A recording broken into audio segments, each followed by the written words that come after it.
Welcome to the Agronomy and Farm Management Podcast. I'm Amanda. And I'm Elizabeth. Thanks for joining us today. Welcome back to the Agronomy and Farm Management Podcast. Today we're talking weeds. And we have Dr. Mark Loux, the Ohio State University Weeds Specialist, here with us today. Welcome, Mark. Thanks, good to be here. To start off, could you give us an idea of what you're seeing out there? Oh gosh, everything, I think. I could almost say that any year about the state where you have every possible condition, and this year I think maybe it's a little bit exaggerated by some weather extremes in certain parts of the state.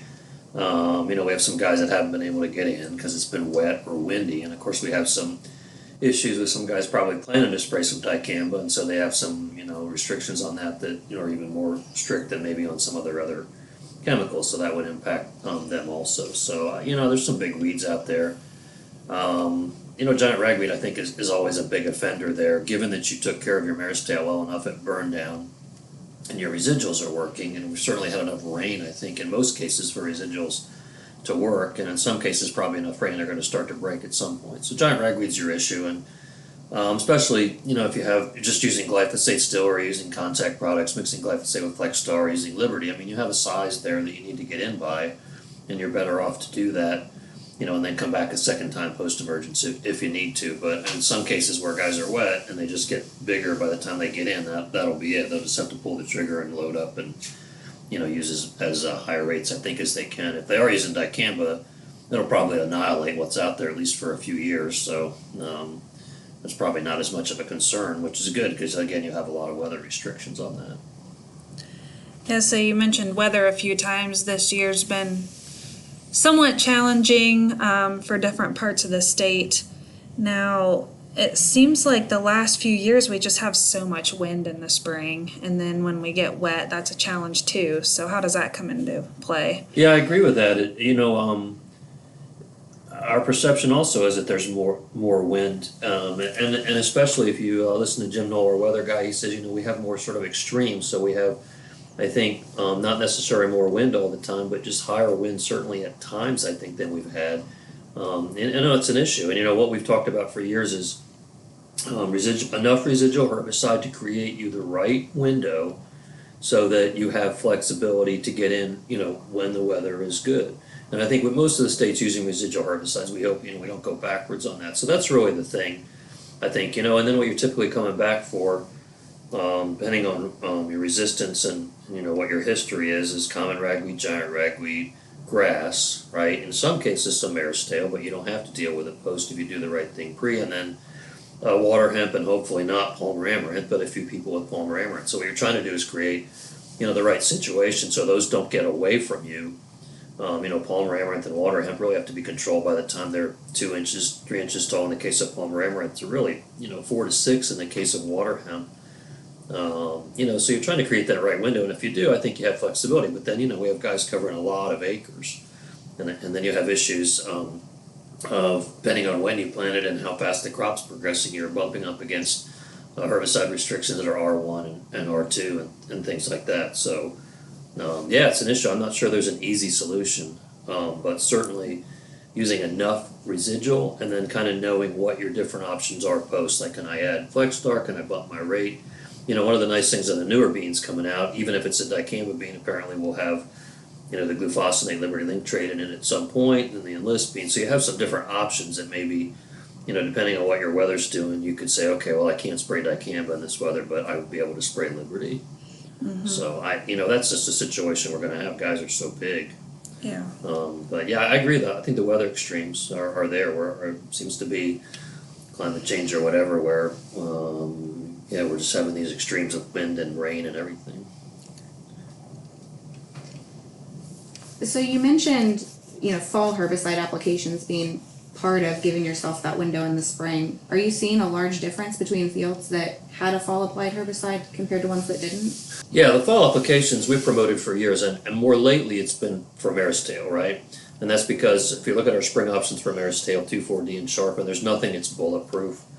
And now we have the dicamba trait, which is a little more bulletproof, but ideally you take those out in the fall so that you start clean early spring, and then anything you have to deal with in your spring burn down is going to be small, newly emerged mare's tail. The overwintered ones just get tough to control, and the combination of glyphosate and ALS resistance and mare's tail just made our spring burn down situation more difficult. So lately we've promoted that, and there's a big difference. I mean, almost all the calls that I get on mare's tail, I ask in the course of that conversation, did you use a fall application? And most of the spring burn down issues are no, I did not do a fall application. And I think most dealers and consultants are on top of that. It's a matter of whether they can get their growers to still spend money for a fall application.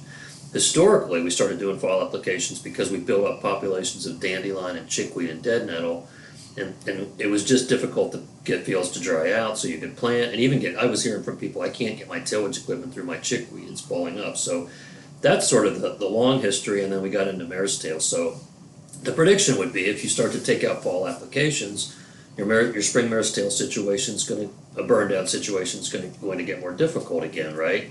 And you have more options than you did. And then the other thing I probably would predict would be possibly a rebound in dandelion populations, depending on what the spring program, and then overall, history would tell us, it may take a few years depending on what your populations are like, but you may start to build up your chickweed and dead nettle and some of those winter annual populations again to have that issue. So it may be something where if you're using dicamba as your spring burn down, and it's good enough on mare's tail, you may look at the fields and say, okay, I need a fall application at least every fourth year, every other bean, going into every other bean crop or something like that. So I don't get into those type situations, but certainly the fall application, I don't think I've ever talked to anybody who didn't like what their fall application did. That's not really the issue. The issue is I have to cut costs somewhere, or also the issue is harvest gets late, I ran out of time, weather turned bad, and I know there's lots more intentions of fall applications in some case, and I hear, repeatedly, I ran out of weather. So, but they're always a good thing, but, and really you can do them for, we've done a lot of research on fall applications since 1999, I mean, just years and years and every conceivable treatment you can imagine, and you can really do it for about $5 worth of herbicide. Yeah. So it's not necessarily something that costs you a lot, and it's always a good thing, I think. Yeah, and if you, like you said, if you delay it too long, then you might end up spending a lot more on your spring application if those populations build back up. If you skip your fall burn down. And I don't know, we did the corn reader survey this past winter, and crop consultants reported only about 5% of their growers were putting a fall burn down on 75% or more of their acres. So do you think with the new technology that's coming out, people might be slackening off depending more on the newer herbicide technology? Yeah, it's possible. I mean, I'd have to see the numbers on how many of our acres actually got treated with dicamba in the spring, which is really your, your switch that allows you to do pretty well on overwintered mare's tail. I think that certainly has to be part of it. I would think. Again, if that's sort of a snapshot of 1 year, you could have weather issues. That seems like a low number to me. I mean, overall compared to how much I think gets treated, but again, that's just their customer base. Right, that's very true, and it depends on who completed the survey, of course. I think farmers were around 20%, and again, we asked on 25, 50, or 75% of acres, and I can't recall, like at 50% of acres, maybe they're focusing more on corn or soybeans with that fall burn down, so when you get to 75%, it might drop off. Right, we advocate especially fall applications in front of beans because that's where we've had the more difficult burn down situation. So if you look at those numbers and say they're doing 25% of their total acres, that could be half of their bean acres, Right. which is probably reasonable. So do you want to update us a little bit on the new technology coming out? Sure, I think the issue with new technology is just it's a lot of great stuff from a weed scientist perspective. We have issues with it, certainly, right? We have the dicamba issues, which are still being resolved. Kind of see how that plays out this year and where we have to head eventually with a label.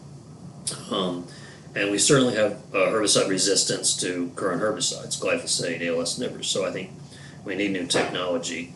I think one of the things about new technology is you have to be careful about dropping it in and oversimplifying your herbicide program again, because we're dealing with if you really boil it down to The weeds that we're really struggling with, especially in beans, there's actually 5 for us, depending on where you are in the state. So there's always mare's tail, right? Then there's giant ragweed. And there's common ragweed in areas that it's difficult. It's developed 3-way resistance in some areas, so it doesn't tend to have as long an emergence period and be as difficult at burn down and things like that. But it's certainly there. It's an issue for people. And then the pigweeds, which long term, the Waterhemp and Palmer Amaranth, are our 2 big issues. We hammer on those a lot in terms of prevention because those are the 2 weeds that long term have the most potential to reduce profitability and cause the most issues. And so if you look at that, they have complicated life cycles. They tend to develop resistance. So the caution on new technology always is, okay, I can just spray dicamba twice, or I can just spray 2,4-D twice, or whatever. And then you're in addition to developing resistance, you're not necessarily matching that strategy, to the biology of the weed. But I mean, if you sort of go one by one and kind of go down through some of that, I'll start with the one that it's actually available, but we don't have a herbicide for it yet. I don't think it's approved, and that's the Balance GT, I think it's called, or the GT bean, which has the resistance to isoxaflutol or Balance, and then Syngenta has a similar bean they're working on. So I mean, if you look at how that fits in beans, the neat thing about that trait and the ability to use mesotrione and callisto in beans, and mesotrione prices have dropped considerably, so there's a lot more use in corn right now, is that that's another herbicide that can give us some residual control of giant ragweed, and we really struggle there. I mean, once you have ALS resistance, especially, we're out. And so you can use that, I think, them early post, depending on the bean. So that's kind of a neat fit. The way that's being positioned, I think, although of course those companies are changing, is a premix of isoxaflutol and metribuzin, right? So not a bad tool. Our caution on that one really is, and this goes back to our education about herbicide resistance, not overusing certain herbicide sites of action and not using them every year, is we use a lot of HPPD inhibitors, site 27, which is mesotrione, isoxaflutol, Impact, Laudis, and Callisto in corn, right? And we rely on them pretty heavily there. And the price, as I said, the price came down in mesotrione, so the mesotrione is being used increasingly in corn, and almost every premix now, new one, has mesotrione in it. So I think you have to look at that and say, okay, where's my value and where's my better use of HPPD inhibitors? And if I'm going to go heavy on those in corn, I might not want to use them in beans. And that does depend on how many different herbicides you're mixing with them, right? But that's sort of one caution on that. We'll be talking more about that over the next couple of years. The dicamba bean actually obviously has a really nice fit for us for mare's tail and our primary weed, which is giant ragweed. I mean, dicamba annihilates ragweeds. And it does pretty well on horseweed. We have issues with that, obviously, that are still being resolved in terms of when it should really be used, and the danger of or the problems with mid-season post-emergence application and what they can do to surrounding areas. And I think there'll be some resolution over time, I assume, with that. But that being, the ability to use dicamba in the pre-plant burn down, as we talked about with the fall applications in the mare's tail, it's good on mare's tail there, and it's good on giant ragweed, and we have glyphosate resistance issues with both of those. It's not completely bulletproof on mare's tail, but in our plots, it's really pretty good. I mean, it's most of the time above 90%, regardless of size. And obviously has a good fit post-emergence for those weeds, and it has a fit for post-emergence waterhemp and Palmer Amaranth control. Our message on the dicamba has been try to create a system where you restrict it to the pre-plant burn down application, where it has a lot of utility for mare's tail, and then don't necessarily plan on using it post. And if you have to, obviously you're going to have to pick the right weather conditions and all that to try to use it. My sense on that one, though, is that there's a number of people who are seeing how good it is on giant ragweed, and they're definitely going to use it post-emergence for giant ragweed control. And so we'll see kind of what the issues are with off-target movement. But the reason for that is we have glyphosate resistance issues, so we have giant ragweed populations that have lost some response to glyphosate, so you get 70% control, but it's not good enough, and then some that flat out just regrow completely. And so you can go to the Liberty Link system, which is good on giant ragweed, but your alternative then, if you're not doing that, is to add Famesifin Flexstar to your post-emergence glyphosate, and it's a so-so solution. Really, I mean, Flexstar Mesipin is about an 80 to 85% giant ragweed herbicide. So that's why I say I think people are struggling with that.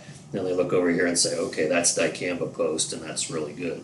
Liberty system's good, and then the other system, of course, is the Enlist bean, which is struggling to get export approval still for a number of years, and that bean, of course, has resistance to glyphosate, Liberty, or glufosinate, and then also 2,4-D. So it has a nice fit also, and 2,4-D annihilates ragweeds and essentially has the same fit on post-emergence Waterhemp and Palmer Amaranth, and then that bean already has the ability, you already have the ability to use Liberty with that bean, which gives you a couple different options if you get in a situation where you don't want to spray the 2,4-D post and you have some glyphosate resistance, you have the Liberty trait. The other nice thing about that is that on a weed like Waterhemp, our two main suggestions on a weed like Waterhemp, which develops multiple resistance as rapidly as any other weed, is number one, don't let it go to seed, right? Because it produces so many seed, you're trying to just keep it from increasing. And the other one is try to always have two sites of action that work on it,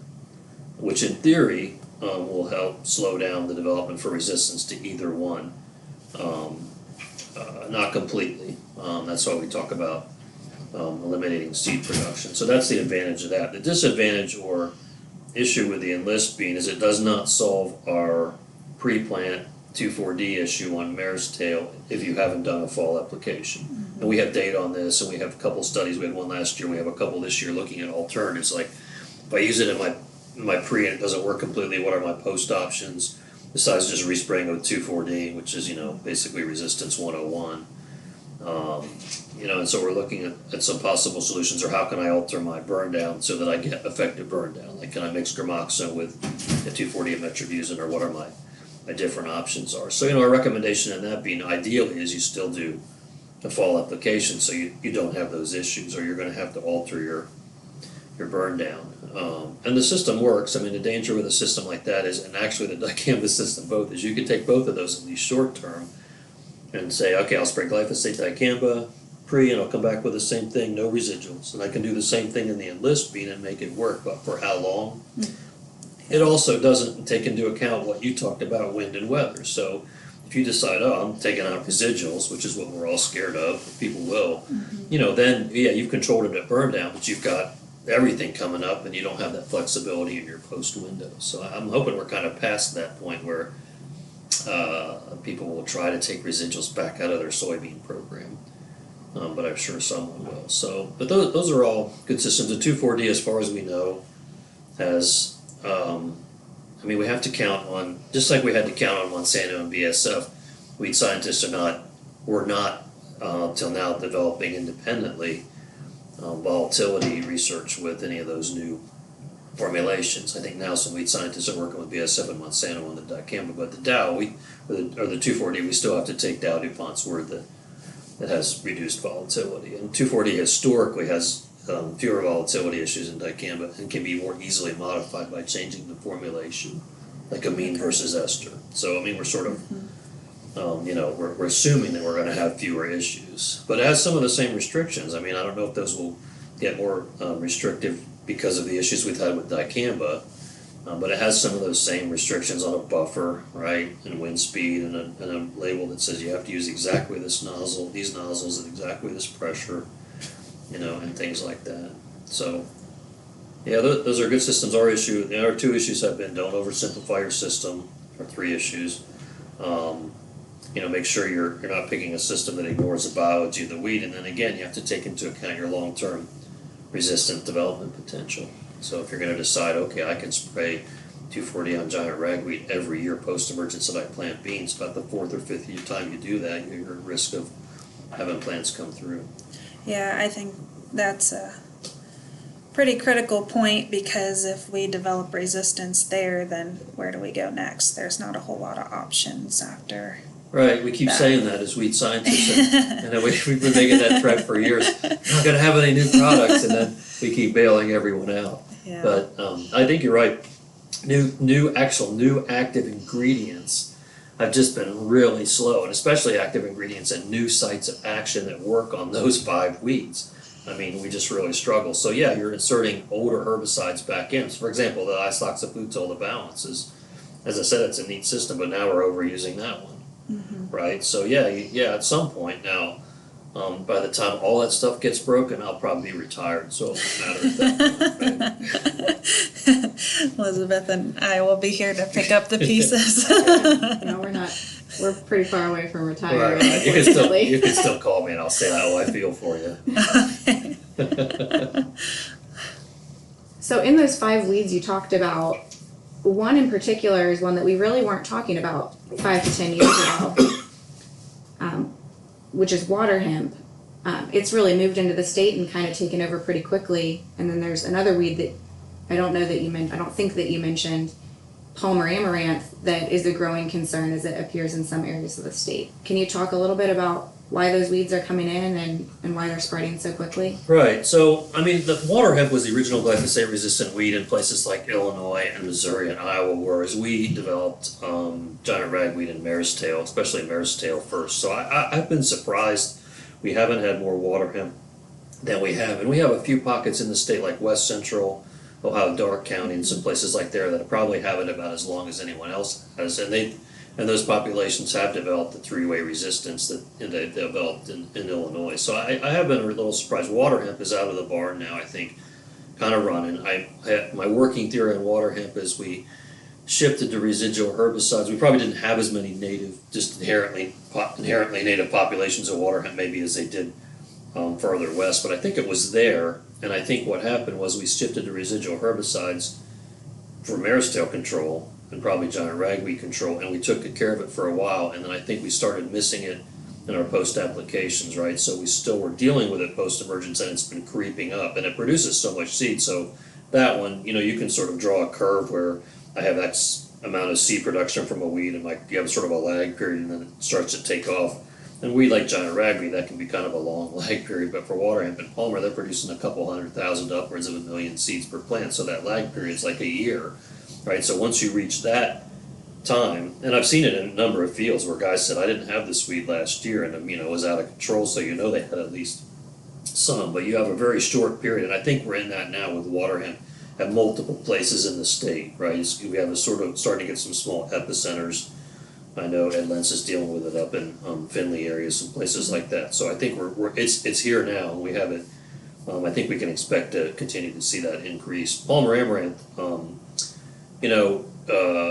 education on Palmer amaranth is, we were told by the guys in the South, you have to get across to everyone because of the seed production. They have to nip it in the bud before, not let it go to seed when they have a few plants. So, a big part of our whole education is late season scouting, especially if it's in the neighborhood, and knowing how it can get to your fields, right? So the good thing about Palmer amaranth is we've had a couple fields that had to be mowed down. That's not the good thing in August. But everyone else, it's come in, everyone's sort of jumped on it and gotten it under control, and we've advocated a community effort there where, okay, everybody in the area's got to be involved and walk fields and take it out. And so we have it. I want to say Palmer amaranth is mostly under control in the state, even where we have had it come in. But we continue to get new introductions of it, right? And the way it's coming in, of course, is cotton feed products from the South, because it's all over the South. That's where it developed first.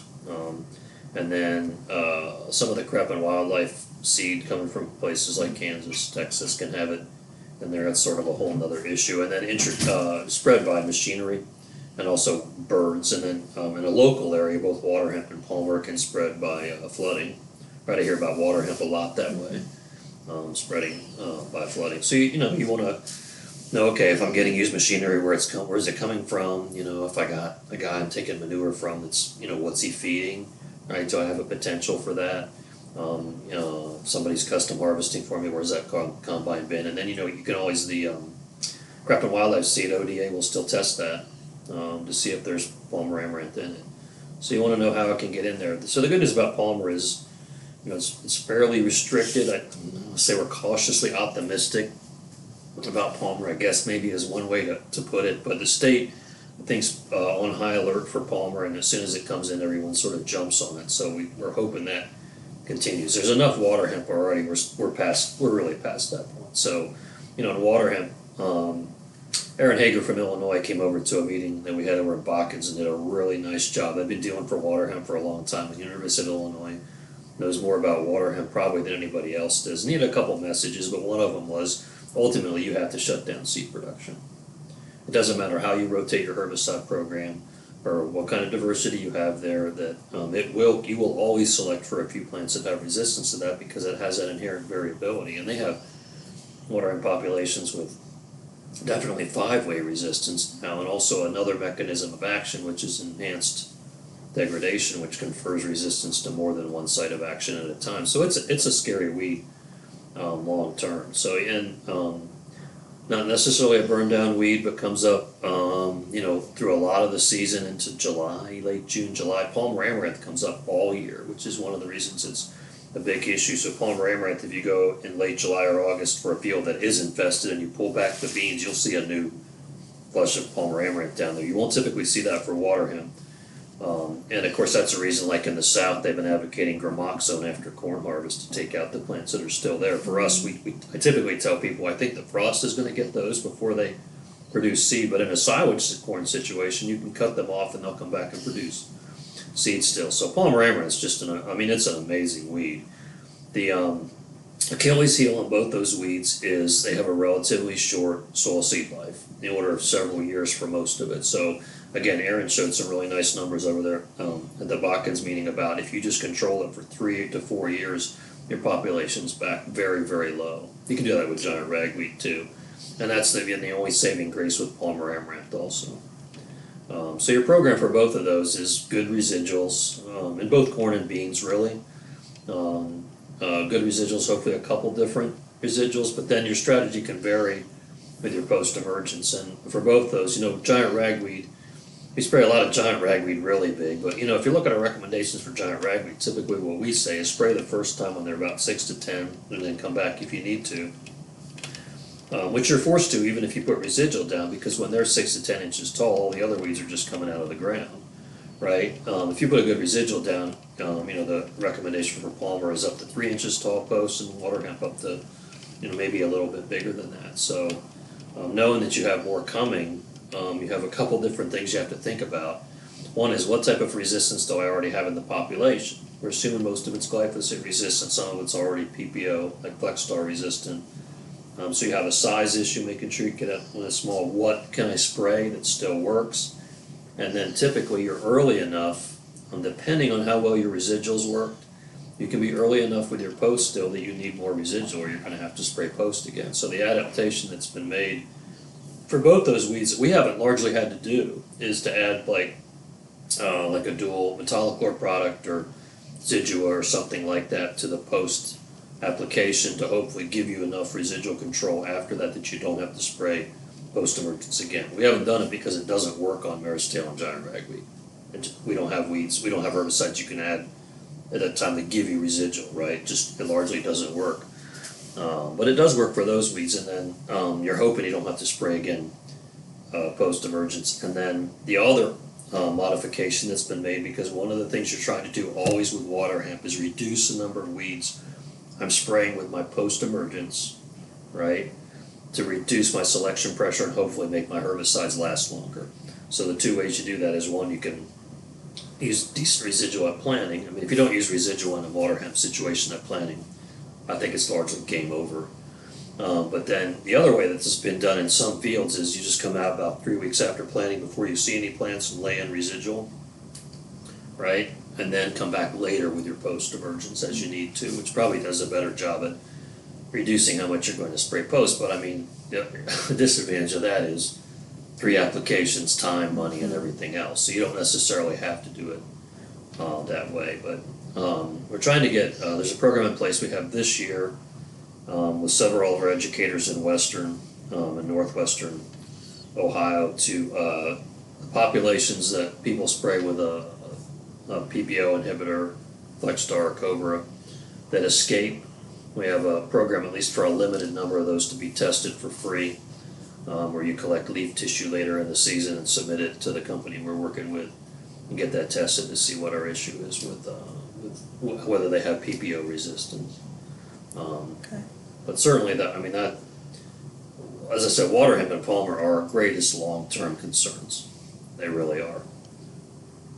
Is there any concern with the other pigweeds, red root?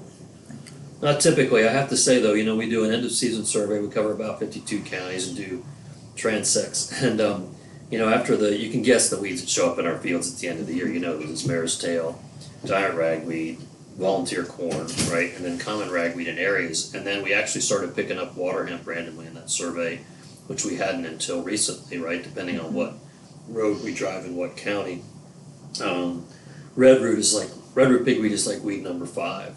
And we collect seed from red root pigweed and we've tested it in the greenhouse and have not really picked up, with the exception of ALS, really any resistance. We get a hint maybe of some loss of response to glyphosate, but I think red root pigweed, kind of comes back to some of our discussions of weather, is some of these situations where we get really good, a lot of mid-season rain, right, and the crop isn't canopied or whatever. Red root pigweed is the weed that's going to exploit that. And if you look at our no-till, especially our no-till plots, because the pigweeds do really well in no-till, here on the research farm at South Charleston, pigweed is like, it's our no-till plots. It can be after the giant ragweed and grass. We can just get a whole new carpet of pigweed.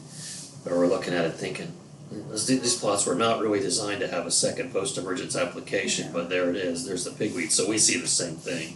I think it's taking advantage just of our environment, but not really resistant yet. Mark, do you have any resources that you can point people to if they're interested in learning more? Sure. So we have we try to get information out in a variety of ways.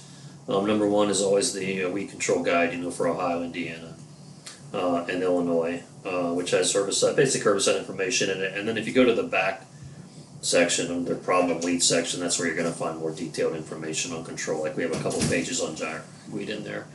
But what we've done for some of the other weeds is now regional fact sheets or 2-state fact sheets. Like I think I took mare's tail out of the back of that guide, and then we have a 2-page now fact sheet on mare's tail, which we've been distributing in those folders that go out to all pesticide applicators coming through training every year. So that's been the other thing we've done, is try to lump about 8 fact sheets that are the most important ones in that folder and get that out to as many people as we can. Those fact sheets also go on our website, which is u.osu.edu/osuweeds. And so we've got a number of those fact sheets on there.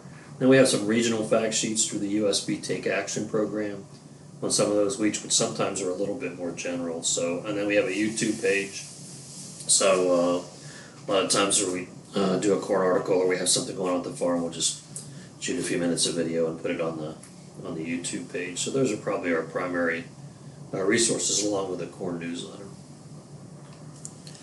Great. Well, we appreciate your time today. Thanks for coming in. My pleasure. Thank you. Thanks for listening to the Agronomy and Farm Management Podcast. Join us again in 2 weeks for our next episode.